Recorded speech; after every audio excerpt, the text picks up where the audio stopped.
Est-ce que vous saviez que Ratchet aurait pu revenir dans Transformers 5 et qu'il avait failli reprendre son design des films dans la série Prime? Aujourd'hui, nouvelle vidéo analyse dans laquelle on va parler du médecin des Autobots, l'un des plus proches amis d'Optimus Prime et rival de longue date de Lockdown. Contrairement à d'autres analyses où je me focalise beaucoup sur les films, ici on va essayer d'aller également vers les séries, en particulier Animated et Prime, afin de décortiquer davantage chacune des versions de ce personnage. Comme vous le savez peut-être, Ratchet a été un personnage envisagé de longue date pour apparaître dans le premier film Transformers en live-action de 2007. En effet, ce dernier est l'un des Autobots classiques de la première génération, et en particulier des deux premières saisons du dessin animé. Aux côtés d'Optimus Prime, Bumblebee, Jazz et Ironhide, la présence du médecin iconique de son camp ne faisait pas de doute. L'une des toutes premières ébauches autour du personnage et son design alternatif le plus connu à ce jour est celui-ci. Il date de 2005 et a été produit a priori du côté de chez Hasbro. Il faut donc noter qu'ici, l'inspiration était davantage du côté de la G1, avec des couleurs rouges et blanches correspondant à un véhicule de secours classique, la différence majeure étant que la couleur dominante était le rouge et non le blanc, comme c'était le cas dans les années 80. De même, lorsque les équipes du film ont choisi un Hummer H2 comme mode alternatif, une version blanche de ce dernier a été imaginée par Hasbro et proposée, mais ne sera finalement jamais retenue. Un point qu'il faut noter sur l'ambulance de Ratchet dans le Bayverse, c'est que c'est une invention totale. Optimus Prime était un camion Peterbilt modifié, mais ça restait un Peterbilt. Bumblebee était une vraie Camaro, Jazz une Pontiac Solstice et Ironhide un GMC Topkick. À chaque fois, les véhicules restaient fidèles à ce qu'ils étaient dans la vraie vie en termes de forme. Ratchet, au contraire, est une création originale d'une ambulance sur base de Hummer H2, un énorme SUV de chez General Motors, dérivé à la base du Humvee de l'armée américaine. Et personnellement, je trouve ça super cool. Ça permet de ne pas entièrement être limité par les caractéristiques d'un véhicule réel. Cependant, se pose la question des couleurs. Puisque les équipes du film avaient une liberté totale sur le véhicule, en dehors de la base de Hummer, pourquoi avoir choisi de le peindre en vert un peu jaunâtre, plutôt que simplement en blanc et rouge? Techniquement, les deux sont possibles. Il existe aussi bien des ambulances dans la vraie vie qui peuvent être de l'une ou de l'autre des couleurs. Mais donc, pourquoi ce choix, qui allait donc inévitablement influencer le look du mode robot?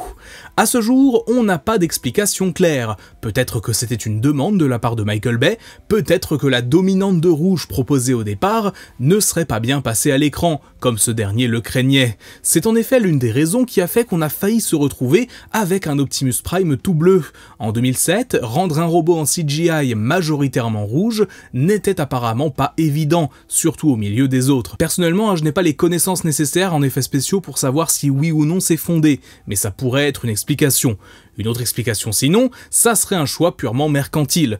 En effet, le Hummer H2 était un véhicule vendu par General Motors à l'époque, qui sponsorisait le film on rappelle, et l'une des principales couleurs proposées aux clients, eh bien c'était le jaune. Un jaune pas tout à fait dans les mêmes teintes que Ratchet, qui est à mi-chemin entre le jaune et le vert, mais de loin on voit les similitudes. Reste que, peu importe les raisons, le résultat final est, je trouve, très sympathique. J'aime énormément, comme je l'ai dit, le fait d'avoir réellement inventé un nouveau véhicule, d'avoir fait quelque chose de quelque part un peu plus funky. Un autre design a donc été mis au point du côté de Paramount, et sera à peu de choses près celui qui apparaîtra à l'écran, même s'il y aura encore quelques modifications supplémentaires, notamment au niveau de la tête. Encore une fois, on aime ou on n'aime pas. Ça va être très difficile de mon côté d'enlever le filtre nostalgique que j'ai, mais j'ai vraiment du mal à ne pas l'aimer. Cependant, pour être tout à fait honnête, c'est peut-être des 5 Autobots du film, celui dont l'apparence en mode robot est la moins crédible sur le plan visuel. Quand je vois Optimus Prime ou Bumblebee, je n'ai aucun mal à imaginer qu'ils puissent se transformer en Peterbilt ou en Camaro. Quand je vois Jazz ou Ironhide, j'ai suffisamment d'éléments qui renvoient à leur mode véhicule pour imaginer comment ils peuvent se transformer. Mais Ratchet, très honnêtement, avec un mode robot aussi fin, avec seulement la grille de son ambulance sur le torse et une roue dans le dos, c'est tout de suite plus dur d'imaginer la chose. Je l'avais déjà fait remarquer dans un Magnus Toy Show cette année, mais on ne voit jamais le personnage se transformer complètement à l'écran. Soit la transformation est coupée en cours de route, soit elle est masquée, et ce n'est que dans Edge of Extinction en 2014 qu'on verra à peu près une transformation de Ratchet de véhicule en robot, et encore pas super clairement car dans une scène d'action. Il faut toujours tricher pour adapter un Transformer à l'écran, et plus largement, les effets spéciaux et même le cinéma, c'est l'art de donner l'impression de choses, de nous tromper constamment pour nous immerger dans des univers fictifs. Mais il est vrai que c'est une philosophie qui dénote un peu par rapport aux autres Autobots, qui avaient justement une volonté d'être beaucoup plus vraisemblables dans leur conception. Et c'est d'ailleurs pour ça que c'est toujours aussi dur de faire une figurine de Ratchet totalement parfaite, même dans des prix plus élevés. Mais bref, qu'importe. Ratchet est donc introduit en même temps que les autres Autobots dans le film de 2007, présenté comme le médecin-major des Autobots, cherchant à réparer le module vocal de Bumblebee et flairant apparemment le niveau de phéromones des humains. Il accompagne les siens tout au long du film, mais soyons honnêtes, il ne fait pas grand-chose d'autre que de la figuration, étant selon moi un peu éclipsé par Ironhide. Le seul moment où il aurait pu être utile et véritablement se mettre en avant, c'est lorsque Bumblebee est blessé par Starscream dans la bataille finale. Sam l'appelle même directement, on pourrait donc s'attendre à ce qu'il intervienne, mais non, visiblement il en a tout autant rien à secouer que Jazz, qui ne fait rien non plus à côté pendant ce temps. L'un des problèmes de Ratchet, conceptuellement en tant que personnage, c'est qu'il est le médecin des Autobots, et donc va davantage se mettre en avant dans des scènes plus calmes, notamment au quartier général de ces derniers, pour réparer ses coéquipiers. Or, dans le Bayverse, ce genre de moment est très rare, pour ne pas dire inexistant. On peut penser aux séquences à la base de Diego Garcia dans Revenge of the Fallen, et dans le QG du Nest dans Dark of the Moon, mais même là, il n'est pas davantage montré que les autres Autobots, se limitant à un de rares répliques ça et là. Le seul moment où il est à peu près, et je dis bien à peu près bien exploité dans son rôle de médecin, c'est quand il accompagne son chef Optimus Prime sur la Lune pour récupérer Sentinel, remarquant aussitôt les signes vitaux très bas de ce dernier qui était en stase. Et donc, puisqu'on a un personnage qui, par définition, ne se met pas en avant spécialement dans l'action, mais dans des scènes plus calmes, largement absentes des films, on ne peut que constater que Ratchet n'a aucune prestance à l'écran, en dehors de servir de soldat classique qui tire sur des Decepticons dans les batailles. Pire, même dans les médias dérivés, tels que les comics et les jeux vidéo, il est souvent réduit à un rôle secondaire, de par justement son statut de médecin. On peut cependant noter une petite mission dans le jeu de Dark of the Moon, dans laquelle Ironhide doit justement aller le sauver, Ratchet s'étant fait battre et capturé par Mixmaster. Let him go, Mixmaster. Sure thing, Ironhide. Now, it's your turn. D'ailleurs, entre les deuxième et troisième films, son design a légèrement évolué au niveau des couleurs, avec un vert désormais plus foncé et plusieurs parties blanches. Après 3 films, il fut malheureusement temps de dire au revoir à Ratchet au début du 4e, lorsqu'il est traqué et tué par les humains de l'unité Cemetery Wind, accompagné de Lockdown. Même s'il n'a clairement pas été un personnage mémorable, sa mort est extrêmement brutale, perdant d'abord une jambe, puis se faisant arracher son Spark par le chasseur de primes lorsqu'il refuse de lui donner des informations sur la localisation d'Optimus Prime. Pire, sa tête sera récupérée par l'entreprise KSI pour en extraire le transformium qui la compose, une vision qui met Prime hors de lui, ordonnant aux Autobots d'attaquer le bâtiment. J'en avais déjà parlé dans une vieille vidéo, mais il y a un gros décalage entre la réaction de colère d'Optimus et ce qu'on a vu de Ratchet dans les films. On n'a jamais vu ces derniers être amis ou même réellement interagir à part de rares scènes dans Dark of the Moon. Donc pourquoi est-ce qu'on devrait en avoir quelque chose à faire? Surtout qu'au vu de l'absence totale de réaction de Prime suite à la mort d'Ironhide un film avant, je m'attendais à ce que ce soit la même chose pour Ratchet personnellement. Après, c'est une bonne chose en soi, et dans le film, ça permet au moins de caractériser Optimus, mais ça ne colle pas trop à ce que les films d'avant avaient montré. À la limite, les seules personnes qui vont ressentir quelque chose, c'est ceux qui connaissent Ratchet en dehors des films. Je pense notamment à Transformers Prime, qui illustre extrêmement bien la relation entre les deux, en tant que vétérans de leur camp. Mais on en reparlera après. Dans le 4e film d'ailleurs, il a toujours été question que Ratchet meure. Dans les concepts ultra préliminaires, alors qu'aucun scénario concret n'avait encore été écrit, on voyait déjà Ratchet mourir, et des mains de Lockdown en plus. 3 ans plus tard, quelques temps avant la sortie de Transformers The Last Knight, une rumeur un peu folle s'est baladée du côté de certains fans, notamment du côté de la communauté hispanique des films, comme quoi le personnage serait de retour. Alors pas de retour en mode une résurrection, plutôt de retour en flashback, durant les scènes de la Seconde Guerre mondiale.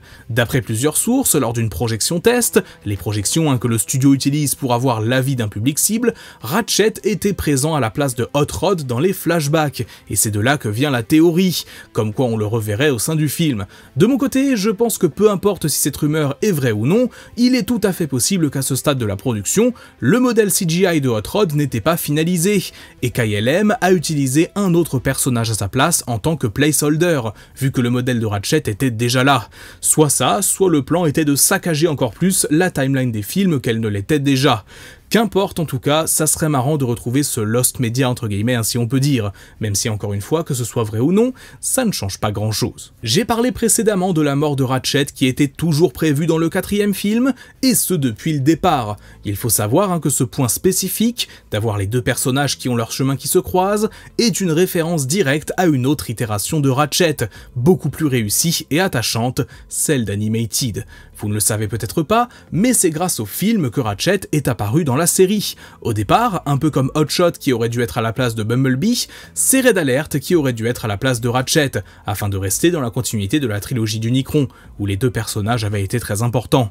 Mais l'arrivée du film et son inspiration sur la G1 pour les personnages présents ont donc changé le cast, et pour le mieux je pense. Animated a selon moi bien fait évoluer Ratchet.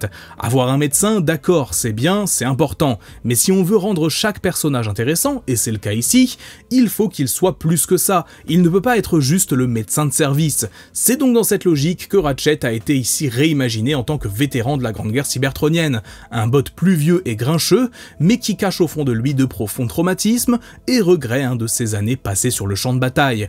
Au-delà des innombrables bots qu'il a vu tomber sous ses yeux, il a également perdu des proches, comme Arcee ou encore Omega Supreme, un robot créé avec pour seul but la destruction, mais qui était davantage que cela à ses yeux. Ratchet le voyait comme un véritable ami, et bien que l'esprit d'Omega soit simple et peu complexe, les deux ont une amitié sincère. Et justement, parmi les fantômes de son passé en quelque sorte, il y a Lockdown, qui arrive sur Terre et lui rappelle certaines des heures les plus sombres du conflit, lorsqu'il avait été engagé par Megatron pour traquer et capturer Arcee. C'est de là que vient la rivalité entre les deux personnages, Lockdown ayant à l'époque pris comme trophée son générateur d'impulsions électromagnétiques. Mais en affrontant ses démons, Ratchet parviendra à réparer ses erreurs, réactivant Omega Supreme et libérant Arcee des Decepticons qui l'avaient capturée alors qu'elle était en stase sur Cybertron. C'est d'ailleurs pour moi l'un des personnages dont l'arc narratif tout au long de la série est le plus satisfaisant, en plus d'être bien écrit, car c'est justement cette dualité entre une apparence de vieux ronchon et de véritables blessures intérieures qui font de cette version de Ratchet une itération pertinente de ce dernier, même si on peut notamment regretter le rôle de personnage un peu fonction car si rempli au milieu de tout ça, n'étant que peu caractérisé. L'un des concepts pour la 4e saison d'Animated, malheureusement jamais mise en production, aurait vu Ratchet adopter de nouvelles couleurs, un peu plus proches des films, sans doute dans un but de synergie entre guillemets entre les différents médias de la franchise. Personnellement, je ne suis pas fan du tout de ce mélange de couleurs, quitte à s'inspirer des films, autant aller jusqu'au bout, à l'image du jouet Rescue Bots commercialisé dans la gamme d'Animated justement, qui rendait clairement hommage à ce dernier. Et justement, cette volonté de synergie entre les films et les autres médias de la licence, c'est quelque chose qui a continué au début de la production de Transformers Prime. En effet, lorsqu'Hasbro a produit des concepts pour cette série, l'un d'entre eux nous présentait donc un Ratchet, à la fois un peu chelou, mais à la fois ultra intéressant. Il s'agit en effet d'un mix entre son design des films et son jouet G1. Se transformant en véhicule de secours, on notera donc sa dominante de verte, héritée du Bayverse, mais aussi cette vitre qui est placée devant sa tête, un hommage évident au jouet original du personnage, qui avait la particularité de ne pas vraiment avoir de tête, puisque la figurine Diaclone qui avait servi de base était celle d'un robot piloté, un détail auquel Hasbro a remédié à l'époque en plaçant un sticker derrière la vitre censé représenter le visage de Ratchet. La même chose était d'ailleurs faite sur Ironhide du coup. Mais bon, même si j'adore ce concept, et j'avoue, je le trouve vraiment beau, le studio en charge de la série a décidé d'aller vers quelque chose de plus consensuel, et surtout de bien plus basé sur la G1, et un petit peu Animated pour sa version de Ratchet. Et je pense qu'avec le recul, on peut tous être d'accord sur le fait que c'était le bon choix.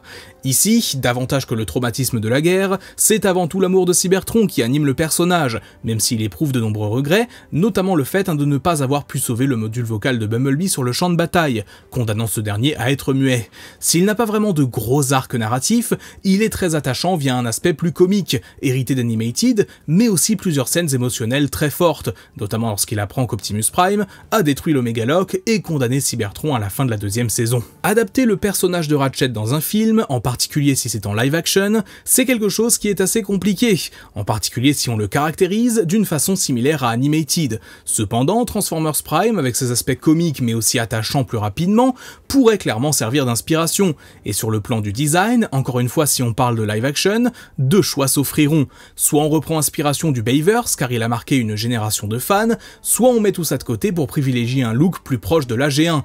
Dans un cas comme dans l'autre, je pense que la meilleure chose à faire est de mixer les esthétiques. esthétique, comme ce qu'ont fait Bumblebee et Rise of the Beast. Typiquement, un Ratchet semblable au Bayverse dans des teintes de blanc et rouge, avec un visage un peu différent, ça pourrait être très sympa. Ou à l'inverse, il y avait ce design créé par un fan, qui montre Ratchet tel que vu dans le film Bumblebee, et donc avec des formes très G1, mais cette fois-ci des couleurs inspirées des films précédents.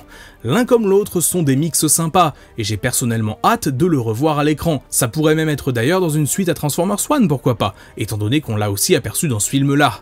N'hésitez pas à me donner vos avis sur tout ça en commentaire, et à laisser un petit pouce bleu si la vidéo vous a plu. Abonnez-vous et mettez la cloche si ce n'est pas encore fait pour ne rater aucune des futures vidéos, et sur ce, c'est tout pour moi, c'était Magnus, on se dit à très vite, portez-vous bien, ciao.